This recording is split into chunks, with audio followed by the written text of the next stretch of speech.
Okay, everybody, could you stand for the Pledge of Allegiance?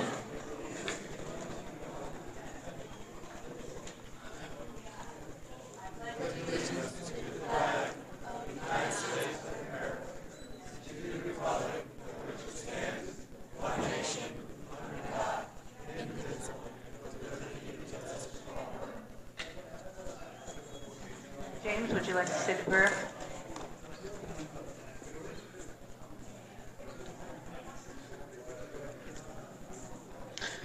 James Atterbury, pastor of Amargosa Christian Fellowship. Let's pray together. O Lord our God, our town desperately needs you. We need your wisdom to do what is right. We need your power to bring the right kind of changes to our town that need to be made. We need your transforming grace in order to come together as neighbors of one another to accomplish what needs to be done. To that end, we pray that we would put away all anger, deceit, hypocrisy, envy, gossip, and slander. May we seek to live wisely in the midst of conflict, to be peacemakers rather than those who start fights. And I got a call for the fire department, so I'll continue down my prayer toward the bottom. And to this end, we pray that those who speak here would think first about what they're going to say before they say it, treating others as they would want to be treated. And during this meeting, may we remember that our greatest hope is not in government, but in you, the all-powerful creator of all things. You are slow to anger and abounding in steadfast love. And we pray this by the authority of the name of Jesus and through your Spirit. Amen. Thank you, James. Be safe.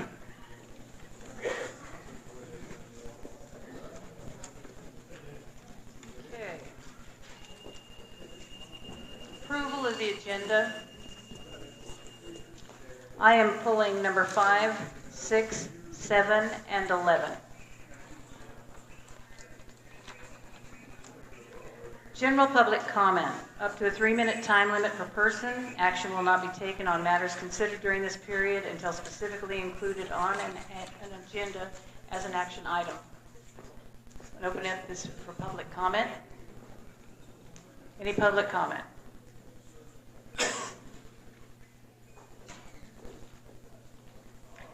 Okay, seeing no public comment, I'm closing public comment. Reports, town office report. You got you, Mike.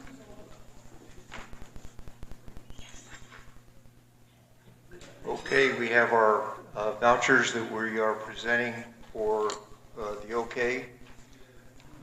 So we had a total between the regular vouchers, credit card checks, and petty cash and recurring for a total of $88,271.45. Now that greatly exceeds our average because we had a number of accounts that were paid outside the 26101 account from the auxiliary accounts that we have just to cover those because we had a purchase for a fire truck, some turnouts, and some other things. So that total was $67,652.42, leaves us with a net of $20,617.03, which is right in line with our monthly average for general expenses in that $20,000 to $24,000 range. So I will make the motion to pay those. Do we have any questions? Okay, I will make the motion to pay the vouchers as presented. I'll second. I'll call for the vote. Aye. Aye. Aye. Aye. Aye. Okay. There. And yeah, I'll work it down the way. And then we are having the presentation from our auditor here in just a couple of deals. And just a heads up, we've been running this on our own since 2012, and we have finally cracked $1 million sitting in our account. That has taken a darn long time, and that survived that $60,000 hit we took from our losses that we had no say over a couple of years ago. So it went well.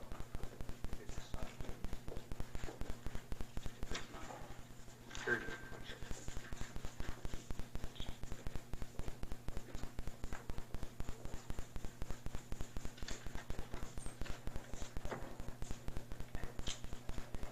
Okay, fire department report. Jessica?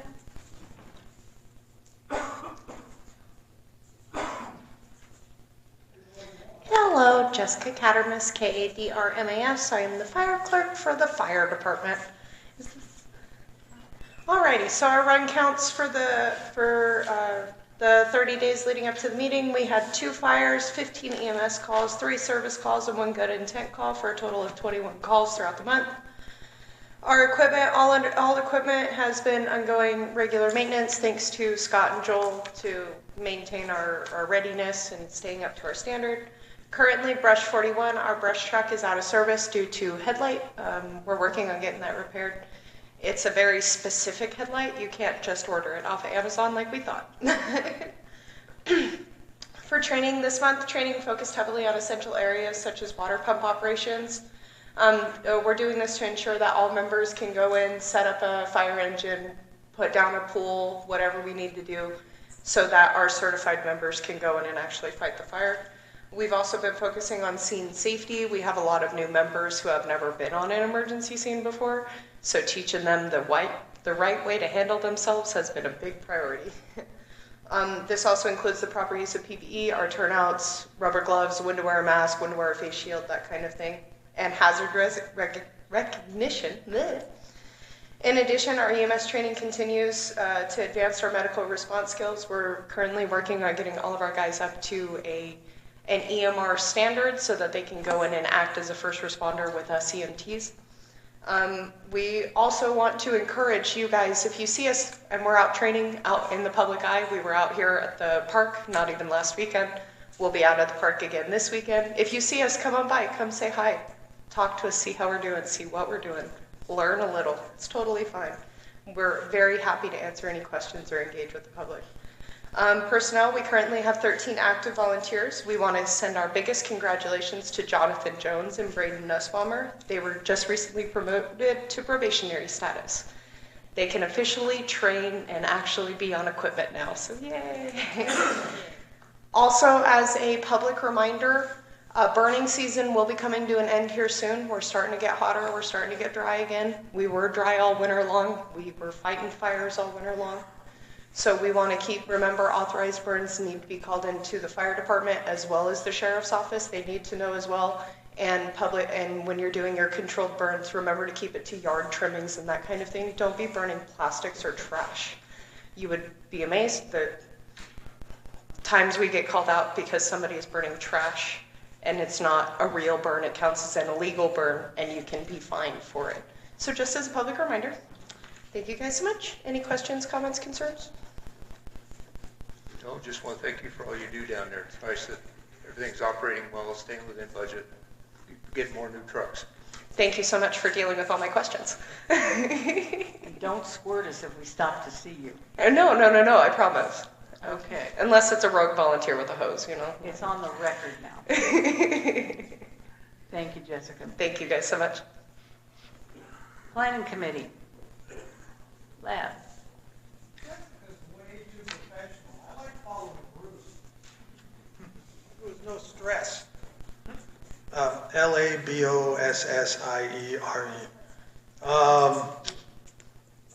We had a meeting.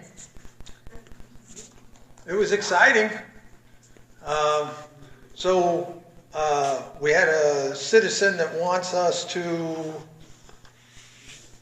decide if we have to comply or don't comply with something called the IPMC something or another. I'm hoping you guys can look into that so I don't have to. Anything else? Unless you had something else, no? I have to come back for number 10. I can't talk about stuff on the agenda. That's on the agenda. She didn't pull that one. Oh. Would you like me to move that up? No, I've got my friend Dan. Dan wants to go home. Okay. Tourism and Economic Committee. Mike? The solar recycling company is moving forward, putting bids in on the property, checking the status of the wells, water rights and stuff. That is going forward. The laydown yard that you see on East Sage is the Green Link part of the transmission deal out there. They have not, so when they first came to town, I took the time to show them where their parcels were, showed them how things work, introduced them to Morgan, and thought we had that all set up. And then the flag drops, they stopped going. They had never talked to Morgan, and they're hauling their material out of Pahrump. That's 100 extra miles per truck for a total number of yards a day. So we have complained to the people that run that. Green Link is a division of NV Energy, and we will probably get ignored like we do, but if it keeps going, that is a huge signal of this whole green energy hooey that's been shoved down our throats. How does that fit that situation when they run 100 extra miles per truck when the product is right down the road? And so we may go to the press with that, just to stir it up. They are not good neighbors like they said they were going to be. So this is another thing to show you. I've been harping on this for 2 years now. The locals do not benefit from green energy. Anybody doubt my conviction on that? We don't get a damn thing out of it. I don't care what they say on TV. Oh, Amargosa days. About 60 days away. We're going to have a mud bog demonstration in the back, which should be a lot of fun, and make a big mess. So please plan to attend. Thank you, Mike. Senior Center report. Dave?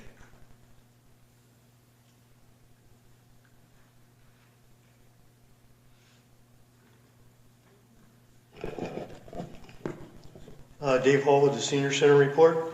Numbers for January were, again, ahead of last year's. Everything came out really good. Our expenses are a little bit more. When you're paying a little bit more for eggs, you're going to have a little bit more expenses. So other than that, operations are going well. A couple things to keep in mind and a couple things that are really neat. We just got a new vehicle delivered. It's a 2025 Ford Explorer, and it was purchased with a grant through U.S. Division of Aging. And so that's for homebound deliveries, and that also can be used for transporting when we go to Vegas to get food and stuff for the senior center, because we do not pay to have it all delivered out here. We do it all either individually, or Monica goes and picks up groceries. So that's a really great thing. And she told me today we got the check, actually, because we had to pay for it up front, and then we had to be reimbursed, and we were kind of worried with everything going on whether we would get reimbursed, but we got a check today, so we are all good. So all the money went back in our account. We're going to change our days of operation starting in March. We're going to have breakfast on Monday and Friday, lunch on Tuesdays and Thursday, and we're going to be dark on Wednesday. And that's just kind of conforming to our summer hours where, a lot of folks, kind of taper off during the middle of the week. So we're going to do, like I said, breakfast on Monday and Friday and lunch on Tuesday and Thursday. Same hours.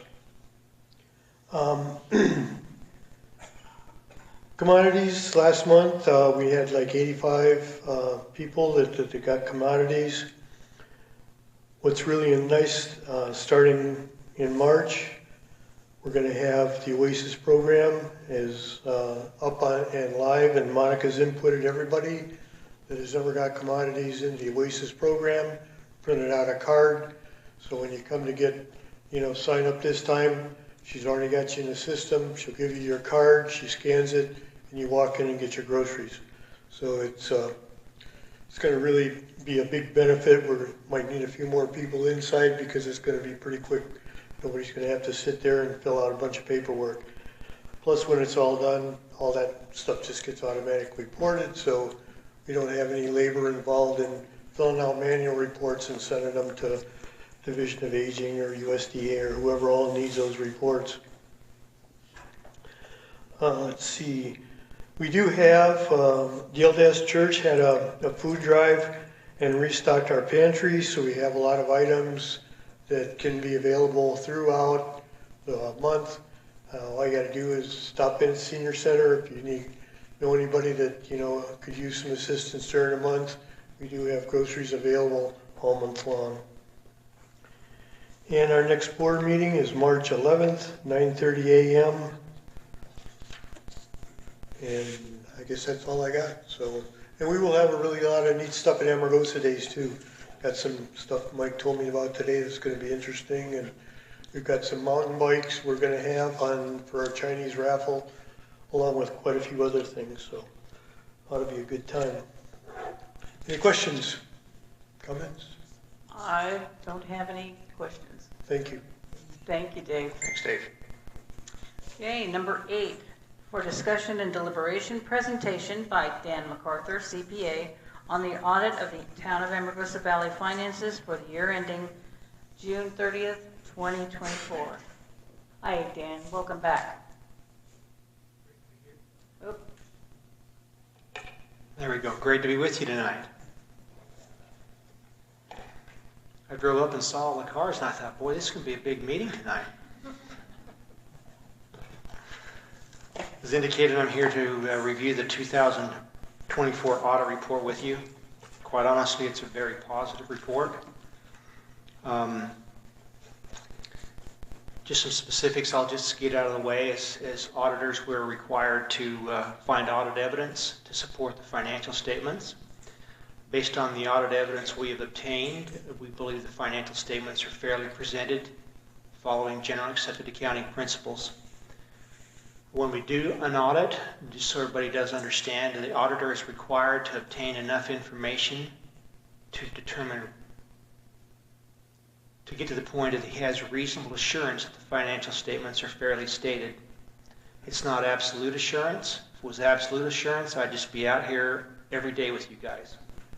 And so it's not a forensics audit. I just thought I'd bring that up because some people think these are forensics audits. They are not. They're financial statement audits, where we look at the documentation to support the numbers, and where we use the term materially correct. We're very comfortable in signing off that the financial statements are fairly stated, meaning we're not looking at every little penny. We're looking at the overall picture. So it's real positive report tonight. I want to take you to just a couple of pages in here that I want to point out. I want to take you to page 14 and 15. I'll give you a minute to just get to those pages. This for me was, personally quite exciting. This page shows all of the funds of the town, and as was indicated earlier in the meeting, in the first column it shows the general fund. You look at that cash number at the top of the page, $1,006,251. Now I haven't seen these numbers before. You look at the bottom of the page, you see the fund balance. It's at $1,001,780. So you need to crack that $1 million mark. But you look at the rest of the funds here that the town has. Look at the far right-hand side of this bottom of the page. It shows the fund balance of all of the funds of the town once added together is $2,189,000. You're in real good financial shape. If you consider that, and if we just look at the general fund for just a moment, so on average you spend about between $450,000 and $500,000 a year in the general fund. So if I look at that ending fund balance as of June 30th, 24, and we're at $1 million, that means you basically have reserves of more than 2 years sitting in fund balance right now. That is really positive. I have to tell you, a lot of local governments do not have that kind of security that you have here. So my hat's off to you. Tremendous. Inside the financial statements, one of the things we're supposed to do is look for any issues with violations of the law. Now there's one in here, technically two, but there's one in here that was similar to last year. This relates to public works, I'll call it. It's payments that the town makes to the Nye County Road Department. It's based on how much fuel tax you receive, and then you should in turn pay that to the county for them to take care of the roads. Well, the fuel tax came in higher than was budgeted, and so that just makes it a budget violation technically inside the report. The report does indicate that the reason for the over expenditure is because of an agreement with the county to send all that gas tax revenue to them. If you get really technical in the law, if you have an interlocal agreement between local governments, that technically is not a violation of the law. But it's not really, I mean, that's the way I view it, but it's maybe an area that's a little gray. The only thing I suggest is you're working on your budget for this year, I would just take whatever that line item is and I would double it in your budget from what's been in prior years, because that gas tax can, seems to climb a little bit each year. A couple of other things that I would like to talk about with you is that inside the financial statements, I'm supposed to bring to your attention, there are some estimates in here. I brought these to you before, but it's a requirement I mandatorily have to discuss in the meeting.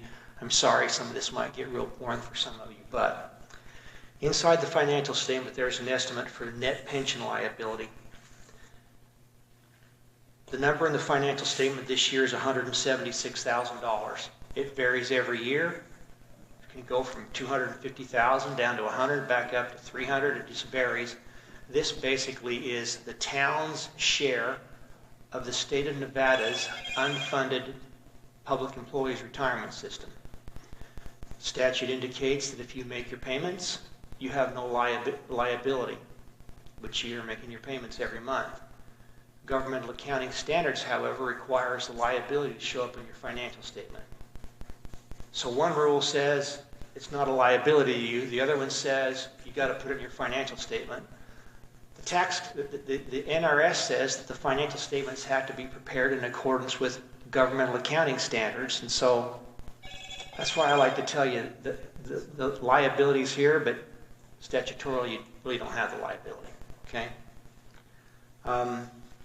If we had any significant difficulties in performing the audit, we're supposed to bring that to your attention. We had no significant difficulties. If there were any new changes in accounting principles, I'm supposed to bring that to your attention. There were no new accounting principles this year. If there were things that were very difficult where we had to go to an outside consultant and ask for their opinions and assistance, I'm supposed to bring that to your attention as well. There were none. And if we did find errors in the financial statements that were not corrected, I'm supposed to inform you of that. There are no uncorrected errors in the financial statement. With that, I could wrap this up.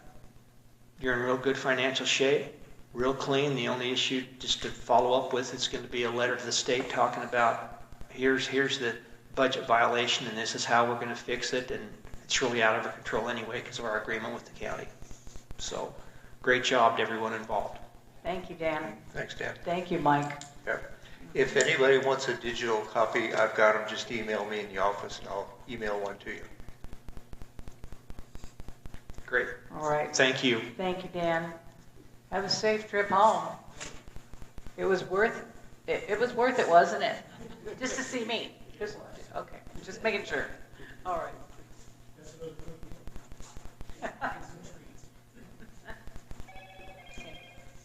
Number 9, for possible action, discussion, and deliberation, motion to approve, amend, and approve or deny minutes for the ABTV meeting for January 23rd, 2025. I make the motion we approve the minutes as presented. Can I get a second? I'll second. Okay, I'm going to call for the vote. Aye. Aye. Aye. Aye. Aye. Sounded like you said hi. Okay, thank you. All right. Number 10, for possible action, discussion, and deliberation, motion to approve, amend, and approve or deny recommendation by the Planning Committee to appoint Tom Baker to vacancy on the Planning Committee. I make the motion we appoint Tom Baker to the Planning Committee as requested. I'll second it. Is there any public discussion?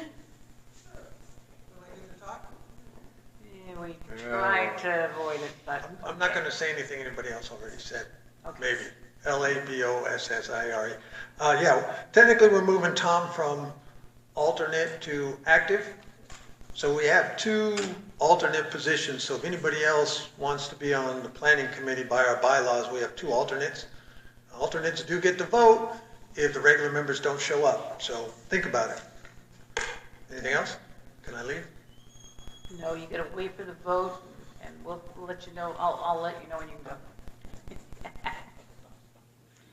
Is there any board member comment on this? Okay, I'm gonna call for the vote. Aye. Aye. Aye. Aye. Okay. For discussion and deliberation, presentation by Best in the Desert Racing Association about their Nevada 1000 Invitational scheduled for May 1st, 2nd, and 3rd of 2025.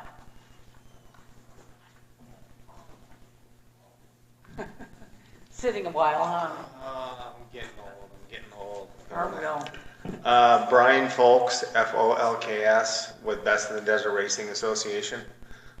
Here to, just first of all, board, thanks for having us and giving us the opportunity to speak about this year's races. We have 2 races this year that will come near your community. One is the Nevada 1000, and that the length of the race date is April 28th through May 3rd. With that being said, you guys would be affected on May 3rd because it's a 3-day race. It's a 1,000-mile race, or roughly, actually 900 miles, 900 and some change. But it's a 3-day race. The first day we will race up in Lincoln County, and at the finish, everybody will load up and transport to Tonopah. And race day number 2, they'll start in Tonopah, do a big loop, finish in Tonopah, stay the night. And then on Saturday, May 3rd, we'll start out of Tonopah and it'll finish in Prump. Sorry, right there at the Prump Nugget. With regard, and then next race will be our annual Vegas to Reno. And that date will remain the same, August 15th, 16th. But with regards to our races traversing through or near your community, main thing that I would like to share with you is my father founded Best in the Desert. He passed away 2017, and me and my brother took it over, but my brother really has nothing to do with the business. I run the daily operations and the race events.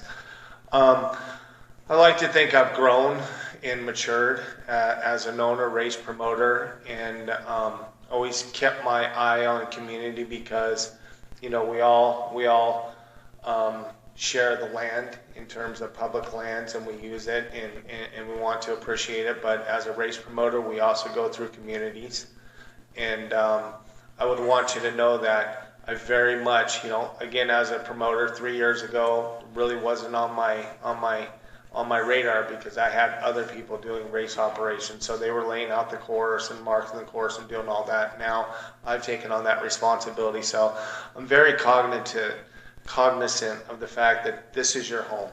This is your community. This is where you live. This is where you raise your families.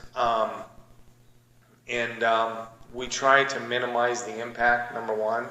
Number two, the roads that we're racing on, they're roads that you all are using, whether it be ranchers, farmers, miners, or just enthusiasts or whatnot.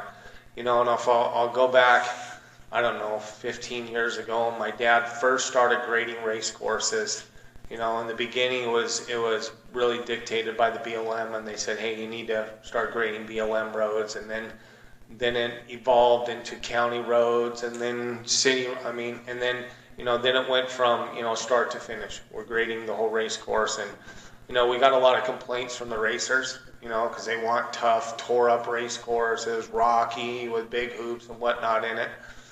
And, at the time I was racing, and I just kind of kept my mouth shut. But now that I'm a promoter, and now that I'm the owner of Best in the Desert, and the responsibility falls on myself, I pretty much summed it up 2-3 years ago with the racers because I got a lot of complaints. We have a virtual magazine that we put out, and I wrote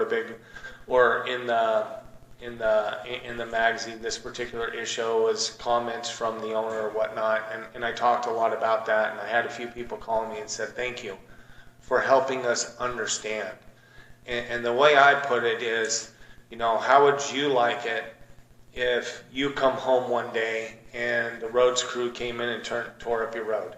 They're going to repave it or whatever, but for that 6-month period that they're doing it, you got to deal with, and living in Las Vegas, it happens every day, and it's a pain in the butt, and I hate it, but I likened it to how do you like it when it happens to you? What if you're a farmer? What if you're a rancher that uses that road constantly? We come in and pound the crap out of it and tear up rocks and silt dirt and whatnot. It's our responsibility to put it back to the way we found it, and in some cases we try to do better. So, that's one thing that I consider heavily. The next thing is when I did Vegas to Reno, I think it would have been probably 2022, the course was pretty much laid out already, and we got to get our course approved 6 months in advance with the BLM. So in that 6-month interim, that's when I laid, really kind of gutted Best in the Desert and assumed the responsibility of being race director and race operations director. And the course was already laid out. But when I came into GPS the course and marked the course, I was stunned at how close we came to your town. We literally came onto, for all intents and purposes, a city road, and we've been using that route for years. And I looked at it, and maybe 10 years ago it wasn't, you guys, I'm sure like everybody, you grow, and maybe it wasn't a city road 10 years ago or 15 years ago when my father first laid it out, but it is today. And I was shocked on how, and it was too late to change, I can't change the course, but I was cognizant of that, on how close, first of all, we're on basically a city road, number one, and number two, we're very close to the town. And I'm aware of the amount of dust these vehicles put out. So I was shocked, and I can tell you since then, I have not used that route. And Nevada 1000, we will come through your community on May 3rd, Saturday, May 3rd. But I've got the course as far away from your town as I possibly can. We do have a pit there at the Amargosa airport, the airfield, but we're very far away from the town as far as I can get, coming into the pit and then leaving the pit. Because I'm trying to respect you guys have lives here, and if I put myself in your shoes, we bring dust into your town. And I heard someone speak the other day or earlier talking about they have a vegetable garden and, worried about the lithium. What will the lithium dust do? I know this is just dust from the dirt, but it's a point. So I value your position, and I try to be cognizant of that when we're laying out a course. I can't get way away, but I'll get as far away as I possibly can. And good news for Vegas to Reno, we start in Crystal, and we come up to, when we get to the Amargosa Highway, instead of crossing the highway and going over to the airport, we take a hard right, and we cross the 95 just south of the intersection there. So we cross, and then we have a pit behind the fireworks stand, the alien, what's the little market there. Our pit's there, and then we parallel the 95 on the east side of the highway, so we're way away from community for that event.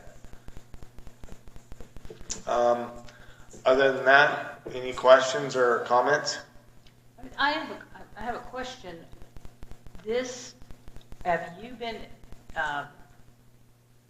having to change anything because of like the solar areas? I just noticed that the Swift turned down and then up, and is that normal? I have not. Now, maybe I'm unaware of the solar fields. Do we have any solar fields going in?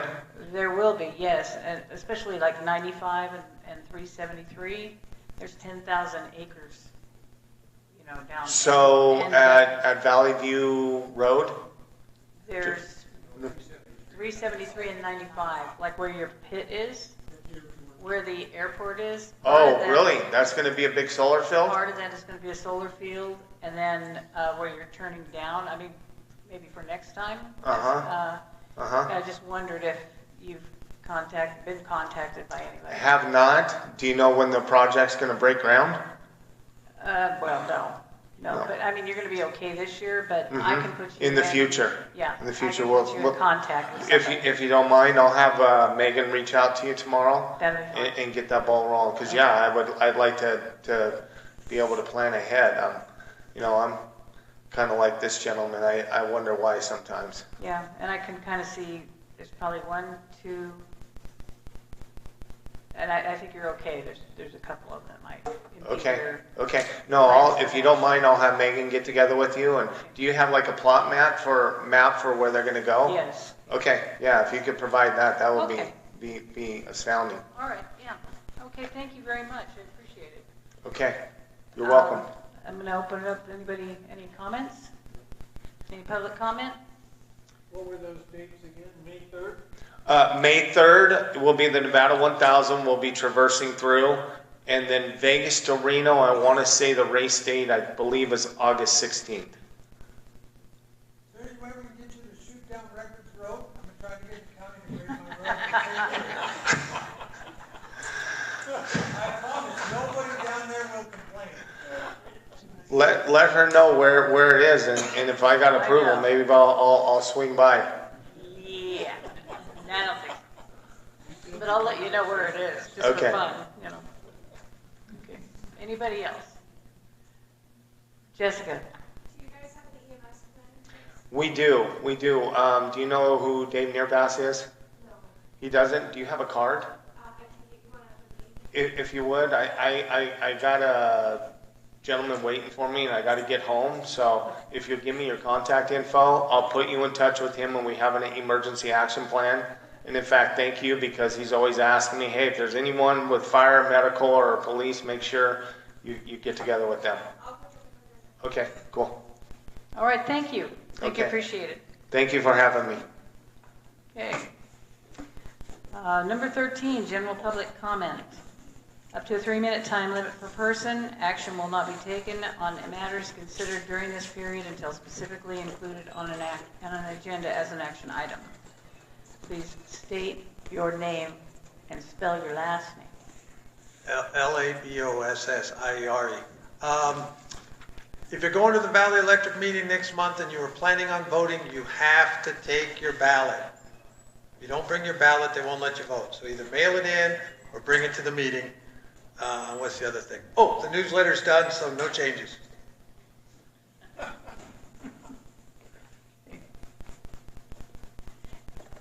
Anybody else for public comment? Okay, seeing none, I'm going to close public comment. Board member comments. We'll start with Bobby. Bobby? None at this time. Okay. Michael? So we got a good financial report. So where we stand year to date is we are 55% through our fiscal year, and we have only spent 42% of our expenses.